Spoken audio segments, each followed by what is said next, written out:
અભિનંદન આપું છું, કારણ કે ગુજરાતની પહેલી નિવૃત્ત કર્મચારીઓ માટેની મંડળીનું સર્જન એ સહકારી નગરી એવી આપણા વિસનગર તાલુકામાં થયું છે, એનો આનંદ છે। આજે શિક્ષકો નિવૃત્ત થાય, સારસ્વતો નિવૃત્ત થાય ત્યારે એમણે પોતાની જીવનની અંદર જે શિક્ષણ વિદ્યાર્થીઓને આપ્યું છે, ચારિત્ર્યનું ઘડતર કર્યું છે અને વિદ્યાર્થીઓને એક સારા નાગરિક બનાવવાનું શ્રેય એ જ્યારે આપણે મળ્યું છે અને આજે જ્યારે તમે નિવૃત્ત થયા પછી પણ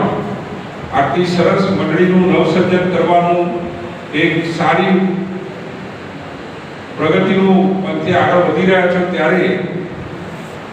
આપણે સૌ જાણીએ છીએ કે વિના સહકાર નહીં ઉદ્ધાર એ આપણા મૂળ મંત્ર સહકારનો છે। એટલે જ્યાં સુધી આપણે બધા વિશ્વાસ રાખીશું, સહકાર આપીશું,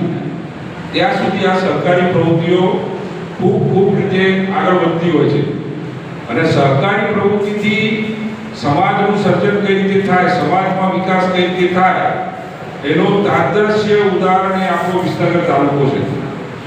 ગુજરાત એ સહકારી પ્રવૃત્તિઓનું કેન્દ્ર સ્થાન છે ભારત દેશનું અને એમાં આપણો મહેસાણા જિલ્લો એ સહકારી પ્રવૃત્તિઓથી એટલો બધો આગળ વધ્યો છે કે સહકારી કાર્યક્રમોથી સમાજનું ઉત્થાન થાય છે, નવી સંસ્થાઓનું સર્જન થાય છે અને નવી સંસ્થાઓ જેવી બને છે એનાથી સમાજની દરેક વ્યવસ્થા આપણે ગોઠવી શક્યા છીએ। મને આપણે આજે કહેતા આનંદ થાય છે કે આપણી વિસનગરની વિસનગર તાલુકા મજૂર સહકારી મંડળી જેનું રજીસ્ટ્રેશન 1952માં થયું, આજે એ વિશ્વની સૌથી મોટી સારામાં સારી સંચાલિત એવી સહકારી સંસ્થાઓમાંની એક સંસ્થા છે, જેને 2017માં ભારત સરકાર દ્વારા ભારત દેશની 44,000 સહકારી મંડળીઓમાંથી સર્વશ્રેષ્ઠ મંડળીનો એવોર્ડ મળેલો છે। એ આપણું બધાનું ગૌરવ છે અને આ એ સહકારી પ્રવૃત્તિ છે અને એ મંડળીએ જે કામ કર્યા